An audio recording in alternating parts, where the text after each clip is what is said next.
हाँ, प्रिय शिष्यों, नमः संस्कृताय। मैं शिव कुमार दुबे, शांति निकेतन इंटर कॉलेज जेवल गाजीपुर से आज कक्षा 10 के संस्कृत पाठ्यपुस्तक का ये चतुर्थ पाठ विश्व कवि रविंद्र नामक पाठ है, इसको लेकर के उपस्थित हुआ हूँ। और इनके बारे में बहुत से लोग जानते हैं, पूरा विश्व इनको जानता है, क्योंकि ये विश्व कवि हैं। यानी विश्व के समस्त कवि जितने भी हैं अपने अपने जगह पर अपना अपना स्थान रखते हैं, उन्हीं तरह इनका भी स्थान है। जैसे अंग्रेजी साहित्य में शेक्सपियर का स्थान है, उसी तरह से रविन्द्रनाथ का भी स्थान है। और इन्हीं के द्वारा हमारे भारतीय जनगण मन जो राष्ट्रगान है उसकी रचना की गई है। आइए देखते हैं इस पाठ को। हाँ, देखिए, लिखते हैं इसमें कि आंग्ल वांग मये।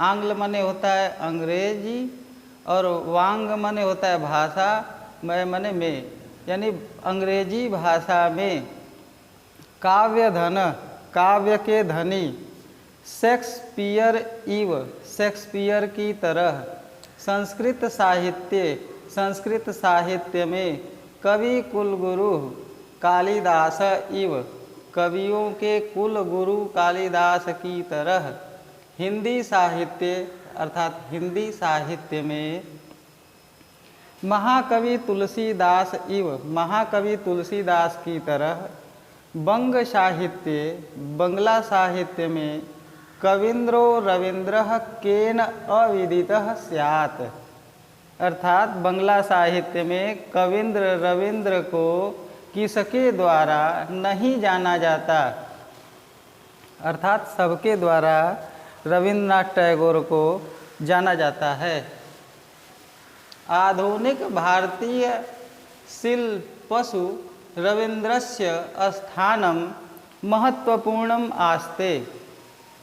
आधुनिक भारतीय शिल्पों में रविंद्र का स्थान महत्वपूर्ण है। इति सर्वई, ऐसा सभी के द्वारा, ये जो सर्वई है सर्व धातु के, सर्व शब्द के तृतीया विभक्ति बहुवचन का रूप है, यानी सभी के द्वारा ज्ञात एव, ऐसा सभी के द्वारा ज्ञात ही है। तस्य बहुनि योगदानानि पार्थक्येन वैशिष्ट्यम लभन्ते। तस्य माने उनका, बहुनि माने बहुत सा, योगदानानि माने योगदान, पार्थक्यन माने अलग से, विशिष्ट्यम, वैशिष्ट्यम माने विशिष्टता, लभन्ते माने प्राप्त करता है। अर्थात उनकी बहुत से योगदान अलग से विशिष्टता को प्राप्त करते हैं। न केवलम आध्यात्मिक सांस्कृतिक क्षेत्रेषु तस्य योगदानं महत्वपूर्णम् अपि तु रचनात्मक साहित्यकारितयापि तस्य नाम लोकेषु सुविदितम एव सर्वैः। अब ये जो है यहाँ पे कर्ता हो गया, इसको जो है पहले कर लेंगे, तो कहाँ करेंगे इसको देखते हैं कि न केवल आध्यात्मिक सांस्कृतिक क्षेत्र में उनका योगदान महत्वपूर्ण है, अपितु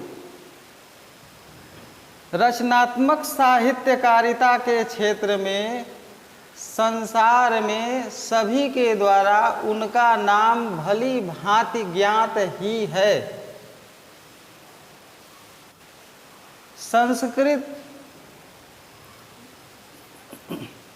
भाषा में ये लिखा हुआ है, तो इसका हिंदी अनुवाद जैसे बता रहे हैं वैसे क्रमबद्ध रूप से देखा करिए आप लोग।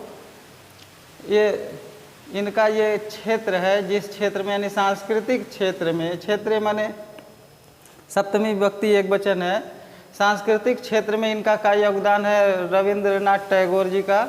देखते हैं, लिखते हैं इसमें कि संगीत विधासु नृत्य विधासु च स नूतनां शैलीं प्राकटयत्। संगीत के विधाओं में और नृत्य के विधाओं में वह रविंद्रनाथ टैगोर नवीन शैली को प्रकट किए।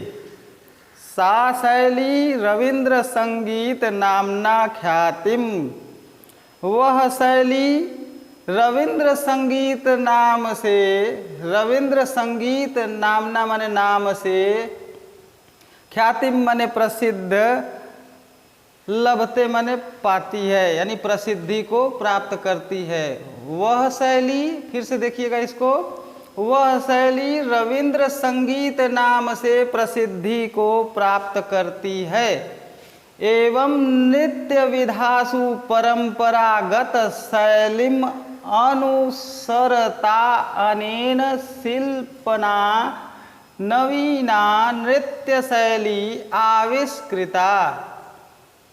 अर्थात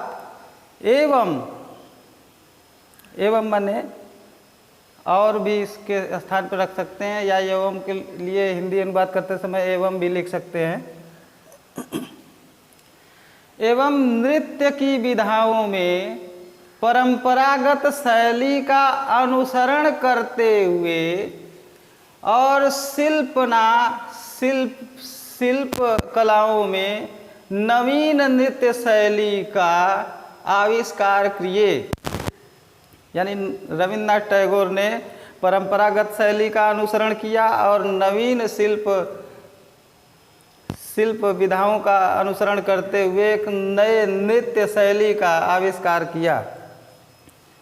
अन्य क्षेत्रेषु अपि शिक्षा विद्रूपेण नवीनानां विचाराणां सूत्रपातो विहितः। अनेक क्षेत्रों में भी शिक्षाविद के रूप में नए विचारों का सूत्रपात किया, या उनके द्वारा नए विचारों का सूत्रपात विहित है। तेषां प्रयोगात्मक विचाराणां पुंजीभूतः निरूपमः प्रसादः विश्वभारती रूपेण सुसज्जित शीर्षकः राजते। उनके द्वारा प्रयोगात्मक विचारों का पुंजीभूत प्रकाश स्वरूप, पुंजीभूत माने प्रकाश स्वरूप निरूपण, उनके प्रसाद माने उनके भवन के रूप में विश्व भारती, यानी उनका जो भवन है वो विश्व भारती के रूप में, रूपेण माने तृतीया विभक्ति एक वचन, विश्व रूप से यानी विश्व भारती के रूप में या रूप के द्वारा यानी विश्व भारती के द्वारा सुसज्जित, भली भांति सज्जित है, शीर्षकः राजते यानी सिर पर विराजित है, विश्व उसको अपने सिरोधार्य करता है। किसको? विश्व भारती को, जो उनका भवन है। क्यों? क्योंकि उन्होंने प्रयोगात्मक विचारों का जो है एक पूंजीभूत निरूपण किया और विश्व भारती के रूप में उनका जो भवन है वह विराजित है। तत्र आश्रम शैल्याः नवीन शैल्या साकं समन्वयो वर्तते। यत्र मने यहाँ आश्रम शैल्या, आश्रम शैली और नवीन शैल्या, नवीन शैली एक साथ, साकम मने साथ में। ध्यान दीजिएगा, ये जो साकम शब्द है इसके आधारित एक सूत्र आता है कारक विभक्ति में पढ़ने के लिए, स साकम समम सार्धम योगेन तृतीया। तो समन्वयो वर्तते यानी दोनों का साथ में समन्वय होता है। दीनानाम दलित वर्गाणाम दशा सुधारक रूपेण असौ अस्माकं भारतीयानां पुरः प्रस्तुतो अभवत्। दीनों और दलित वर्गों की दशा सुधारक रूप में, दीनों और दलितों के जो वर्ग हैं यानी जो समूह है दीनों का, गरीबों का, दलित वर्ग है, उन सबकी दशा को सुधारने वाले के रूप में यह हमारे भारतीय लोगों के सामने प्रस्तुत होते हैं। अब आगे देखते हैं। रविंद्रनाथस्य जन्म, अर्थात ये षष्ठी विभक्ति एक वचन का है। रविंद्रनाथ का जन्म कालिकाता नगरे 61 में ख्रीष्टाब्दे मई मासस्य सप्तमे दिवसे, कोष्ठ में यहाँ पे लिखा है हिंदी में 7 मई 1861 अभवत माने हुआ था। अब इसको फिर से एक बार देखते हैं कि रविंद्रनाथ का जन्म कलकत्ता नगर में 61 माने होता है 60 और एक माने होता है 1, 60 में 1 जोड़ देंगे तो 61 हो जाएगा। अधिक किससे अधिक? अष्टादश माने 18 से अधिक। अष्टादश कितना? सतत माने 100, 1800 से 61 वर्ष अधिक, यानी 1861। ख्रीष्टाब्दे माने ईस्वी, ख्रीष्टाब्दे माने ईस्वी होता है, ईस्वी में, यानी 1861 ईस्वी में मई मासस्य, षष्ठी विभक्ति एक वचन, मई महीने के सप्तमे शब्द में सप्तमी विभक्ति एक वचन है, सप्त संख्यात्मक रूप है इसका।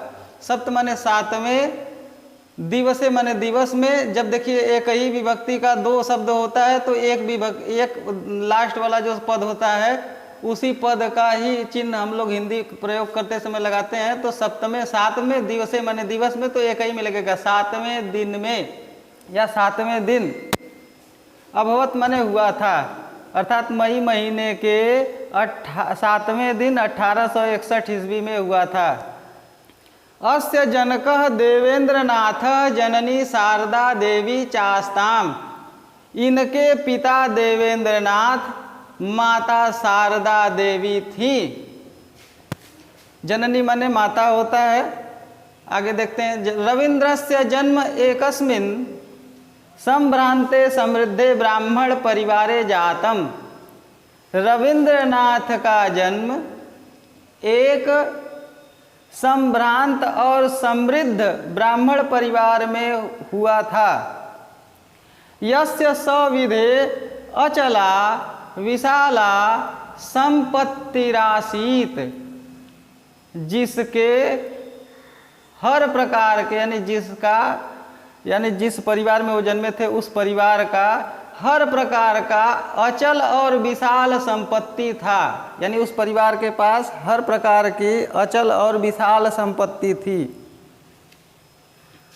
अतो भृत्य बहुलम भृत्यय परिपुष्टम संरक्षित जीवनम बंदी पूर्णम अन्वभवत।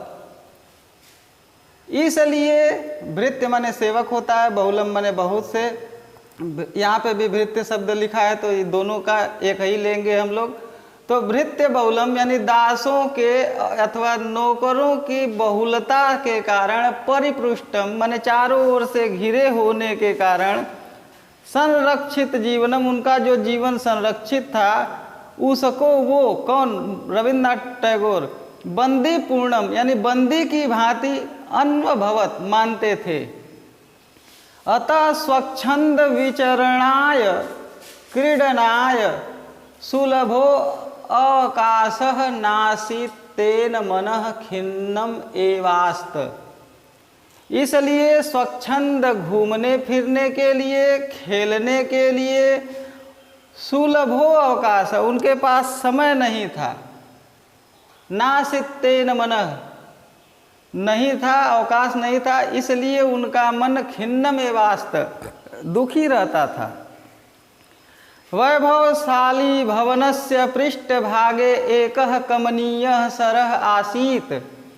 वैभवशाली भवन के पिछले भाग में एक सुंदर सरोवर था। यस्य दक्षिण तटे नारिकेल तरुपाणाम नारिकेल तरुणाम पंक्ति राजते, जिसके दक्षिणी किनारे पर नारियल के वृक्षों की पंक्ति विराजित थी। स्म माने थी, विराजिते, सॉरी क्षमा कीजिएगा, पंक्ति राजते स्म यानी पंक्ति विराजित थी, यानी पंक्तियां थी नारियल के पेड़ों की। पूर्वस्मिन तटे, और पूर्व तट पर जटिल तपस्वी इव महान जीर्ण पुरातन एक बट वृक्षो अनेक शाखा संपन्नो अंतरिक्षम परिमातुम इव समुद्यत आसीत। पूर्व तट पर घनी क्षमा कीजिएगा, जटिल तपस्वी की तरह, यानी एक असाधारण तपस्वी की तरह, महान पुराना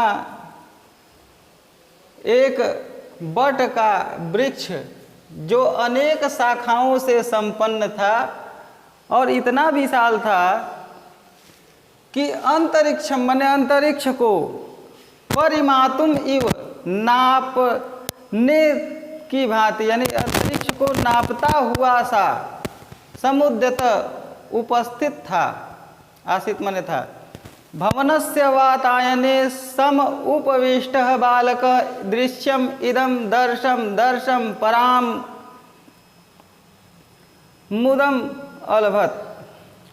भवन के वातायन माने खिड़की होता है, वातायन माने खिड़की, ध्यान दीजिएगा, खिड़की कहते हैं वातायन को, यानी भवन से षष्ठी विभक्ति एक वचन, यानी भवन के वातायन माने वातायन में, खिड़की में, सम उपविष्ट, उपविष्ट माने बैठ करके, सम माने बहुत अच्छी तरह से, यानी भवन के खिड़की के पास या खिड़की पर भली भांति बैठ करके बालक इदम दृश्यम, इस दृश्य को, दर्शम दर्शम देख देख करके, पराम मुदम अलबत बहुत आनंद का अनुभव करता था या बहुत आनंद प्राप्त करता था। कौन? रविन्द्रनाथ टैगोर जब बाल्यकाल में थे तब की बात बताया जा रही है इसमें। अस्मिन्नेव सरसि तत्रत्याः निवासिनः यथा समयम स्नातुम आगत्य स्नानंच कृत्वा यान्ति स्म।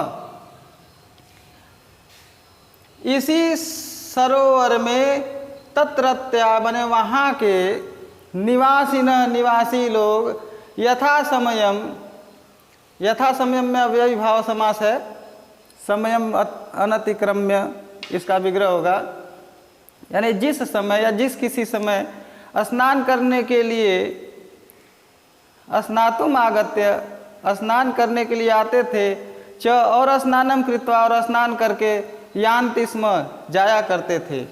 तेषां परिधानानि विविधा क्रियाश्च दृष्ट्वा, उनके परिधानानि माने वस्त्रों, परिधान माने वस्त्र होता है, ध्यान दीजिएगा। तेषां माने उनके, षष्ठी विभक्ति एक वचन बहुवचन का है, यानी उन सब के वस्त्रों के, विविध माने अनेकों प्रकार के, यानी अनेकों प्रकार के उनके वस्त्र, और क्रियाश्च, च माने और, क्रिया माने क्रिया, और क्रिया, दृष्टवा माने देख करके। फिर से देखते हैं, तेषां परिधानानि विविधा क्रियाश्च दृष्टवा, उनके अनेकों प्रकार के वस्त्रों और क्रियाओं को देख करके, बालः किंचित कालम प्रसन्नम अजायत, बालक रविंद्र कुछ काल तक प्रसन्न हो जाया करते थे। मध्याह्नात् पश्चात सरोवर शून्यताम भजति स्म।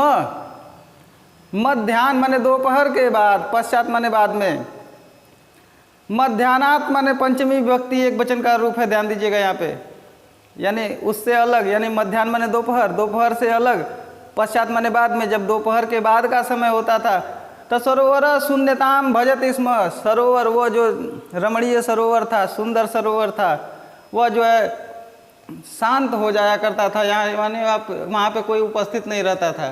सायं पुनः बकाह, सायंकाल फिर से, बकुले, हंसाह जल कृकवाकः,